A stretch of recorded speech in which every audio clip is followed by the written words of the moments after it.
নমস্কার সকলকে উৎপল শেডওয়ার্ড চ্যানেলে স্বাগত। আমি উৎপল তোমাদের সাথে। আজকের ভিডিওতে আমরা আলোচনা করব ক্লাস 7-এর লেসন 1 জওহরলাল নেহেরুর লেখা দ্য বুক অব নেচার এই গদ্যাংশের ইউনিট 1কে নিয়ে। প্রথমে ইউনিট 1-এর প্রতিটি লাইনের বাংলা অনুবাদ ও বিশ্লেষণ করব, তারপর ইউনিট 1-এর শেষে যে অ্যাক্টিভিটিগুলো আছে তার উত্তর নিয়ে ডিটেলস আলোচনা করব। তাই তোমরা ভিডিওটা স্কিপ না করে অবশ্যই প্রথম থেকে শেষ পর্যন্ত দেখবে। আর যারা আজ আমার চ্যানেলটা প্রথম দেখছো বা চ্যানেলটা এখনো সাবস্ক্রাইব করনি, তারা অবশ্যই চ্যানেলটা সাবস্ক্রাইব করে পাশে থাকা বেল বাটনটা প্রেস করবে, যাতে পরের ভিডিওগুলো আপলোড করার সাথে সাথে তোমাদের কাছে নোটিফিকেশন পৌঁছে যায়। চলো শুরু করা যাক আজকের বিষয়। দেখো, lesson 1 the book of nature Jawaharlal নেহেরুর লেখা। মূল গদ্যাংশে প্রবেশ করার আগে আমরা একটু জওহরলাল নেহেরু অর্থাৎ লেখক পরিচিতি সম্পর্কে জেনে নিই। দেখো, Pandit Jawaharlal Nehru was a great freedom fighter. Pandit Jawaharlal Nehru ছিলেন একজন মহান স্বাধীনতা সংগ্রামী and the first prime minister of independent India, এবং স্বাধীন ভারতের প্রথম প্রধানমন্ত্রী। He was a very good writer as well. তিনি একই সঙ্গে ছিলেন একজন খুব ভালো লেখক। The discovery of India, glimpses of world history and autobiography আর some of his noted works. The discovery of India, glimpses of world history and autobiography এগুলি হলো তার কয়েকটি গুরুত্বপূর্ণ বা উল্লেখযোগ্য লেখা। ডিউরিং দ্য লেট 1920s, 1920-র শেষের দিকে, হি রোট এ সিরিজ অব লেটার্স, তিনি লিখেছিলেন একগুচ্ছ ধারাবাহিক চিঠি টু হিজ ইয়ং ডটার, তার অল্প বয়সী মেয়ে অর্থাৎ কন্যা ইন্দিরাকে টু শেয়ার, ভাগ করে নিতে, হিজ আইডিয়াজ, তার ভাবনা, থটস, চিন্তা, অ্যান্ড নলেজ, জ্ঞান, উইথ আর, তার সাথে। যে দেখো, যেহেতু তখন অত টেলিফোন ছিল না, তাই তখনকার দিনের কমিউনিকেশনের প্রধান মাধ্যম ছিল কিন্তু চিঠি। সেই চিঠির মাধ্যমে লেখক তার ছোট মেয়ে, বাচ্চা মেয়ে ইন্দিরার সাথে তার নিজের মনের চিন্তা, ভাবনা, জ্ঞানকে ভাগ করে নিয়েছিলেন। These letters were letter compiled into a book, পরবর্তীকালে এই চিঠিগুলোকে একটা বইয়ের আকারে সংকলিত করা হয়, টাইটেলড, যেটার নামকরণ করা হয়েছিল letters from a father to his daughter. যে letters from a father to his daughter এই নামে একটা বইয়ের আকারে সংকলিত করা হয়েছিল। দ্য প্রেজেন্ট টেক্সট, এই বর্তমান যে আমাদের পাঠ্যাংশটা অর্থাৎ দ্য বুক অব নেচার, এটা ইজ অ্যান এক্সাপ্ট, হচ্ছে একটা উদ্ধৃত ফ্রম দ্য বুক, এই বই থেকে, মানে letters from a father to his daughter এই বই থেকে নেওয়া হয়েছে দ্য বুক অব নেচার এই গদ্যাংশটা। এরপর আমরা প্রতিটি লাইনের বাংলা অনুবাদ ও ব্যাখ্যা করব। দেখো, when you and I are together, যখন তুমি এবং আমি একসাথে থাকি, you often ask me question, তুমি আমাকে প্রায় প্রশ্ন করো, অ্যাবাউট মেনি থিংস, নানান জিনিস সম্পর্কে, and I try to answer them, আর আমি চেষ্টা করি সে প্রশ্নগুলোর উত্তর দেবার। Now that you are at Mussoorie, এখন তুমি আছো মুসৌরিতে, ভালো করে মনে রাখতে হবে, and I am in Allahabad, আর আমি আছি এলাহাবাদে। মানে যখন এই চিঠিটা লিখেছিলেন তখন পণ্ডিত জওহরলাল নেহেরু এবং তার কন্যা ইন্দিরা গান্ধী এক কাছে ছিলেন না। তখন পণ্ডিত জওহরলাল নেহেরু ছিলেন এলাহাবাদে আর ইন্দিরা গান্ধী ছিলেন মুসৌরিতে। তাহলে যেহেতু তারা এক কাছে নেই, সেই জন্যই লেখক বলছেন we can't have these talks, আমাদের মধ্যে এই রকম আলোচনার হয় না। I am therefore going to write to you from time to time, সুতরাং দেয়ারফর মানে সেহেতু, আমি তোমায় মাঝে মধ্যে থেকেই লিখে যাব শর্ট অ্যাকাউন্টস, ছোট ছোট বর্ণনা of the story of our earth, আমাদের এই পৃথিবীর গল্প নিয়ে। যে সুতরাং আমাদের এই পৃথিবীর গল্প নিয়ে আমি তোমাকে মাঝে মধ্যেই লিখে যাব। অ্যান্ড দ্য মেনি কান্ট্রিজ, এবং নানান দেশকে নিয়ে, গ্রেট অ্যান্ড স্মল, বড় অথবা ছোট, into which it is divided, যাতে পৃথিবী বিভক্ত, যে পৃথিবী যে ছোট দেশ বা বড় দেশ যাতেই বিভক্ত হোক না কেন, সেই সব দেশ নিয়ে এবং পৃথিবীর গল্প নিয়ে আমি তোমাকে মাঝে মধ্যেই ধারাবাহিকভাবে লিখে যাব। You have read a little about English history, তুমি পড়েছ অল্প কিছুই ইংরেজি ইতিহাস সম্পর্কে, অ্যান্ড ইন্ডিয়ান হিস্টোরি, এবং ভারতের ইতিহাস সম্পর্কে। But England is only a little island, কিন্তু ইংল্যান্ড হচ্ছে একটা ছোট দ্বীপ, অ্যান্ড ইন্ডিয়া, এবং ভারত, দো এ বিগ কান্ট্রি, যদিও একটা বড় দেশ, is only a small part, হচ্ছে একটা ছোট অংশ অব দ্য আর্থ সারফেস, পৃথিবীর উপরিভাগের। যে আসলে ভারত দেশটা বড় হলেও পৃথিবীর উপরিভাগে কিন্তু এটা খুবই ক্ষুদ্র।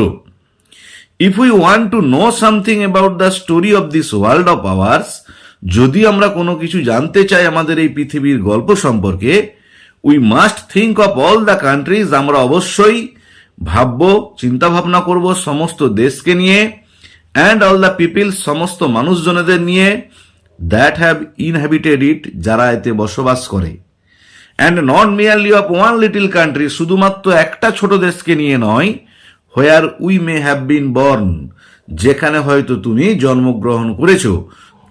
যে শুধুমাত্র সেই ছোট দেশটাকে নিয়ে ভাবলে হবে না, আমরা এই পৃথিবীর যত দেশ আছে, সেটা ছোট হোক বড় হোক, সব দেশকে নিয়ে এবং সেখানে যেসব মানুষজন বসবাস করে সবাইকে নিয়ে আমরা চিন্তা ভাবনা করব। দেখো সেকেন্ড প্যারাটা দেখো, আই অ্যাম অ্যাফ্রেড, আমার সংশয় হচ্ছে, I can only tell you very little in this letters of mine, আমি তোমাকে খুব সামান্যটুকুই বলতে পারবো আমার এই চিঠিগুলিতে। কারণ চিঠিতে আর কতটা লেখা যাবে, যে একটা চিঠি যদি 2 পাতার হয়, তাতে যেটা লেখা থাকবে সেটা পড়তে 2-3 মিনিট সময় লাগবে, মানে 2-3 মিনিট মুখে যেটা বললে হবে, কি 5 মিনিট মুখে যেটা বললে হবে, সেটা লিখতে 2 পাতা লেগে যাবে। সেই জন্যই লেখক বলছেন, আমার খুবই সংশয় হচ্ছে, আমি আমার এই চিঠিগুলিতে তোমাকে খুবই সামান্য কিছুই, ভেরি লিটিল, সামান্য কিছুই বলতে পারবো। বাট দ্যাট লিটিল, কিন্তু ওই সামান্যটুকুই, মানে যেটুখানি লেখক বলতে পারবেন, আই হোপ, আমার আশা, উইল ইন্টারেস্ট ইউ, তোমার মধ্যে আগ্রহ সৃষ্টি করবে, and make you think of the world as a whole, এবং তোমাকে সার্বিকভাবে জগৎ সম্পর্কে ভাবাবে, and of other peoples in it as our brothers and sisters, এবং এই যেসব মানুষেরা বসবাস করে পৃথিবীতে, তাদের ভাবতে সাহায্য করবে আমাদের ভাই বোনের মতো। হোয়েন ইউ গ্রো আপ, যখন তুমি বড় হবে, you will read about the story of the earth, তুমি পড়বে এই পৃথিবীর গল্প সম্পর্কে, অ্যান্ড হার পিপলস, তার মানুষজন সম্পর্কে, মানে পৃথিবী এবং পৃথিবীর মানুষজনের গল্প পড়বে, ইন ফ্যাট বুকস, মোটা মোটা বই, and you will find it more interesting, আর তুমি দেখতে পাবে এটা অনেক বেশি আকর্ষণীয়, than any other story or novel, যে কোনো গল্প বা উপন্যাসের থেকে, that you may have read, যা তুমি হয়তো পড়েছ। যে তোমার পড়া যে গল্প বা উপন্যাস, তার থেকেও দেখবে অনেক বেশি মজার, অনেক বেশি আকর্ষণীয় হচ্ছে এই পৃথিবীর গল্প পড়া বা পৃথিবীর মানুষদের গল্প পড়া। ইউ নো অফকোর্স দ্যাট, তুমি অবশ্যই জানো যে, our earth is very very old, আমাদের পৃথিবী খুবই খুবই প্রাচীন। পরীক্ষায় খুব ইম্পর্টেন্ট প্রশ্ন এটা। Millions and millions of years old, লক্ষ লক্ষ বছরের প্রাচীন। আমরা জানি মিলিয়ন মানে হচ্ছে 10 লাখ, 1 মিলিয়ন মানে হলো 10 লক্ষ। তাহলে এখানে লেখক বলছেন millions and millions of years old, লক্ষ লক্ষ বছরের প্রাচীন। And for a long time, আর দীর্ঘদিন ধরে, there were no men or women living in it, এখানে কোনো নরনারী বসবাস করতো না, মানে কোনো মানুষ বা কোনো পুরুষ বা মহিলা পৃথিবীতে ছিল না। বিফোর দ্য মেন কেম, মানুষ পৃথিবীতে আসার আগে, দেয়ার ওয়ার অনলি অ্যানিমেলস, ছিল কেবলমাত্র জন্তু জানোয়ার পশু। বাট বিফোর দ্য অ্যানিমেলস, আবার দেখো লেখক কি বলছেন, আবার এই পশুরা আসার আগে, মানে জন্তু জানোয়ার জন্মগ্রহণ করার আগে, দেয়ার ওয়াজ এ টাইম, একটা সময় ছিল, when no kind of life existed on the earth, যখন কোনো জীবী পৃথিবীতে বসবাস করতো না। তাহলে আজকে যেটা মানুষে নানা রকম পশু পাখিতে পরিপূর্ণ, একটা সময় ছিল যখন কোনো মানুষ ছিল না, তাতে পশু বসবাস করত। আবার তারও আগে একটা সময় ছিল যখন কোনো জীব, কোনো প্রাণী পৃথিবীতে বসবাস করতো না। দেখো লেখক কি বলছেন, it is difficult to imagine, এটা খুবই কঠিন কিটা কল্পনা করাটা, দিস ওয়ার্ল্ড অফ আওয়ার্স, আমাদের এই পৃথিবীটা, which is so full today of all kinds of animals and men, যেটা আজকে পরিপূর্ণ নানান রকমের পশুতে এবং মানুষে, টু বি উইথাউট দেম, সেসব ছাড়াই। যে এটা যদি কল্পনা করা হয়, যে সেই পৃথিবীটার কথা কল্পনা করো যেখানে কোনো পুরুষ বা মহিলা ছিল না, কোনো রকম পশু ছিল না, কোনো রকম প্রাণী ছিল না, যে সেটা কল্পনা করাটাই খুবই কঠিন। বাট সায়েন্টিস্ট, কিন্তু বিজ্ঞানীরা, অ্যান্ড দোজ, এবং তারা, who have studied and thought a great deal, যারা পড়াশোনা করেছেন এবং চিন্তা ভাবনা করেছেন প্রচুর পরিমাণে অ্যাবাউট দিজ ম্যাটার্স, এই বিষয় নিয়ে, টেল আস দ্যাট, তারা আমাদের বলে দেন যে, দেয়ার ওয়াজ এ টাইম, একটা সময় ছিল, when the earth was too hot for any living being to live on it, যে যখন পৃথিবী এতটাই উত্তপ্ত ছিল যে কোনো প্রাণী পৃথিবীতে বেঁচে থাকতে পারত না, যে কোনো প্রাণী সেখানে বসবাস করতে পারত না।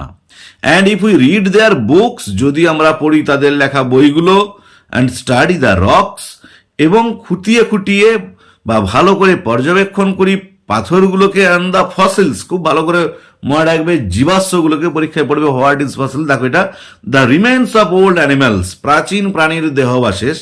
যে তাহলে যদি আমরা পাথরগুলোকে ভালো করে পর্যবেক্ষণ করি এবং ফসিলস জীবাশ্মগুলোকে ভালো করে দেখি, we can our self see that, আমরা নিজেরাই দেখতে পাবো যে this must have been so, অবশ্যই পৃথিবীতে তাই হয়েছে। মানে পৃথিবী সত্যি একটা সময় এরকম ছিল যেখানে কোনো মানুষজন, পশু পাখি, গাছপালা কিছুই ছিল না। দেখো এখানে এবারে ওয়ার্ড নেস্টে কয়েকটা ওয়ার্ড দিয়েছে। অ্যাকাউন্টস মানে হচ্ছে ডেসক্রিপশন অফ ইভেন্টস, বিবরণ কোনো ঘটনার। ইনহ্যাবিটেড মানে লিভড ইন এ প্লেস, বাস করা। মিলিয়ন মানে হলো 10,100,000, মানে হলো 10 লাখ। তাহলে দেখো এখন আমরা ক্লাস 7-এর দ্য বুক অব নেচার এই গদ্যাংশের ইউনিট 1-এর প্রতিটি লাইনের বাংলা অনুবাদ ও বিশ্লেষণ করলাম। এরপর আমরা ইউনিট 1-এর শেষে যে অ্যাক্টিভিটিগুলো আছে তার উত্তর নিয়ে ডিটেলসে আলোচনা করব। দেখো অ্যাক্টিভিটি 1 কি বলেছে, আন্ডারলাইন দ্য অ্যাপ্রোপ্রিয়েট অল্টারনেটিভস। যে এখানে 3টে করে বিকল্প দিয়ে আছে, দেখো তার মধ্যে যেটা সঠিক তার নিচে দাগ দাও। আমি অলরেডি উত্তরগুলো করে দিয়েছি, তবু দেখে নাও। India is in fact a big, small, huge part of the earth surface. ভারত হয় প্রকৃতপক্ষে পৃথিবীর উপরিভাগের একটা, স্মল উত্তর হবে ছোট অংশ। বিয়েটা দেখো, ওয়ান্স আপন এ টাইম, এক সময়, দ্য আর্থ ওয়াজ টু, পৃথিবী ছিল খুবই, কোল্ড, ডার্ক, হট, ঠান্ডা, অন্ধকার, গরম, উত্তর হবে hot, for any living being to survive, যে কোনো জীবন্ত প্রাণী এতে অস্তিত্ব রক্ষা করতে পারতো না। সেটা দেখো, ফসিলস আর জীবাশ্ম হয়, a type of wild animal, এক ধরনের বন্যপ্রাণী, one kind of hard rock, এক ধরনের শক্ত শিলা, the remains of old living beings, যে জীবন্ত প্রাণীদের দেহাবশেষ। এটা হচ্ছে উত্তর। এরপর অ্যাক্টিভিটি 2টা দেখো, বলেছে answer the following question in complete sentence, পূর্ণ বাক্যে নিচের প্রশ্নগুলোর উত্তর দাও। দেখো এর প্রশ্নটা দেখো, হোয়াট মাস্ট উই ডু, আমরা অবশ্যই কি করব, to know about the tell of this world, এই পৃথিবীর গল্প জানতে। দেখো উত্তর হবে, we must think of all the countries and all the people, not only of our native country, to know about the tell of this world. আবার বলছি, we must think of all the countries and all the people, আমরা অবশ্যই চিন্তা ভাবনা করব সমস্ত দেশকে নিয়ে এবং সমস্ত মানুষকে নিয়ে, not only of our native country, শুধুমাত্র আমাদের জন্মগত দেশটাকে নিয়ে নয়, যে দেশে আমরা জন্মেছি সেটাকে নিয়ে নয়, to know about the tell of this world, এই পৃথিবীর গল্প জানার জন্য। দেখো বিয়েটা দেখো, how old is our earth, আমাদের পৃথিবী কত প্রাচীন। তাহলে লিখবে our earth is very very old, হ্যাভেন দিয়ে millions and millions of years old, যে আমাদের আর্থ, আমাদের পৃথিবী খুবই প্রাচীন, লক্ষ লক্ষ বছরের প্রাচীন। আবার বলছি, our earth is very very old, আমাদের পৃথিবী খুবই খুবই প্রাচীন, হ্যাভেন দিয়ে millions and millions of years old, লক্ষ লক্ষ বছরের প্রাচীন। সিয়েটটা দেখো, হু রোম দ্য আর্থ, কারা ঘুরে বেড়াতো পৃথিবীতে, before the arrival of human beings, মানুষের আগমন হবার আগে। উত্তর হবে হুয়ের জায়গায় লিখে দিবে wild animals roam the earth, বন্য প্রাণীরা ঘুরে বেড়াতো পৃথিবীতে, before the arrival of human beings, মানুষের আগমন ঘটার আগে। আবার বলছি, wild animals roam the earth, বন্য প্রাণীরা ঘুরে বেড়াতো পৃথিবীতে, before the arrival of human beings, মানুষের আগমন ঘটার আগে। দেখো অ্যাক্টিভিটি 3টা দেখো, fill in the blanks with suitable words from the text, যে এই পাঠ্যাংশ থেকে উপযুক্ত শব্দ দিয়ে শূন্যস্থানগুলো পূরণ করো। The first letter of the words are given, দেখো এখানেতে প্রত্যেকটা ওয়ার্ডের প্রথম লেটারগুলো, অক্ষরগুলো দেওয়া আছে। দেখো আমি উত্তরগুলো করে দিয়েছি, একটু দেখে নাও। দেখো এটা অ্যাজ এ সাবজেক্ট, বিষয় হিসাবে, দেখো এইচ দেওয়া আছে, এটা উত্তর হবে হিস্টোরি ইজ কোয়াইট ইন্টারেস্টিং, যে বিষয় হিসাবে ইতিহাস বেশ মজার বা আকর্ষণীয়। বিয়েটা দেখো, উই হ্যাভ গুড রিলেশনস, আমাদের আছে ভালো সম্পর্ক, উইথ আওয়ার নেবারিং, আমাদের প্রতিবেশী, দেখো সিটা দেওয়া আছে, উত্তর হবে কান্ট্রিজ, দেশগুলোর সাথে। সিয়েটটা দেখো, প্ল্যান্টস নিড, গাছের প্রয়োজন, এয়ার, বাতাসের, ওয়াটার, জলের, অ্যান্ড সানলাইট, সূর্যের আলোর, টু, জিটা দিয়ে আছে, উত্তর হবে গ্রো, বাড়ার জন্য বা বেঁচে থাকার জন্য। ডিএটা দেখো, ক্যান ইউ, তুমি কি, আইটা দিয়ে আছে, এটা উত্তর হবে ইমাজিন, কল্পনা করতে পারো, how big the universe is, বিশ্ব ব্রহ্মাণ্ড কত বড়। ইয়েটা দেখো, ইউ শুড, এস দিয়ে আছে, তোমার উচিত, স্টাডি, পড়াশোনা করা, রেগুলারলি, নিয়মিতভাবে, if you want to be a good student, যদি তুমি একজন ভালো ছাত্র বা ছাত্রী হতে চাও। এবার অ্যাক্টিভিটি 4টা দেখো, মেক মিনিংফুল সেন্টেন্সেস, তৈরি করো অর্থপূর্ণ বাক্য উইথ দ্য ফলোইং ওয়ার্ডস, নিচের ওয়ার্ডগুলো দিয়ে। দেখো ইন্টারেস্ট, ইন্টারেস্টটা দিয়ে কি হবে, I have no interest in geography. বিয়েটা দেখো, surface, the surface of the earth is solid, পৃথিবীর উপরিভাগটা হচ্ছে শক্ত। ইনহ্যাবিটেড মানে বাস করা, দেখো non inhabited in that deserted land. Together, together মানে হচ্ছে একসাথে। We 4 friends go to school together, আমরা 4 বন্ধু একসাথে বিদ্যালয়ে যাই। এবার দেখো সায়েন্টিস্ট, বিজ্ঞানী, দেখো জেসি বোস বা Jagadish Chandra Bose is a great scientist, হয় একজন মহান বিজ্ঞানী। তাহলে আজকের ভিডিওতে আমরা ক্লাস 7-এর একের lesson the book of nature, Jawaharlal নেহরুর লেখা, এই গদ্যাংশের প্রথম ইউনিটের প্রতিটি লাইনের বাংলা অনুবাদ করলাম এবং এই গদ্যাংশের শেষে যে অ্যাক্টিভিটিগুলো আছে তার উত্তর নিয়ে ডিটেলস আলোচনা করলাম। পরের ভিডিওতে আমরা ইউনিট 2 এর প্রতিটি লাইনের বাংলা অনুবাদ ও ব্যাখ্যা করব এবং ইউনিট 2 এর শেষে যে প্রশ্নগুলো আছে তার উত্তর নিয়ে ডিটেলস আলোচনা করবো। যারা আজ আমার চ্যানেলটা প্রথম দেখছো বা চ্যানেলটা এখনো সাবস্ক্রাইব করোনি, তার অবশ্যই চ্যানেলটা সাবস্ক্রাইব করে পাশে থাকা বেল বাটনটা প্রেস করবে, যাতে পরের ভিডিওগুলো আপলোড করার সাথে সাথে তোমাদের কাছে নোটিফিকেশন পৌঁছে যায়। আর আমি গ্রামারের উপরেও অনেক ভিডিও আপলোড করেছি, তোমরা দেখে নিতে পারো। ভয়েস চেঞ্জ, ন্যারেশন চেঞ্জ, আর্টিকেলের ব্যবহার, প্রিপোজিশনের ব্যবহার, যেগুলো তোমাদের ক্লাস 7-এর ছাত্রছাত্রীদের খুবই প্রয়োজন, সেই উপযুক্ত করে আমি ভিডিওগুলো বানিয়েছি। ডেসক্রিপশন বক্সে আমি লিঙ্ক দিয়ে দিচ্ছি, তোমরা অবশ্যই তোমাদের অবসর সময়ে দেখে নিও। ভালো থেকো, ধন্যবাদ, দেখা হবে পরের ভিডিওতে।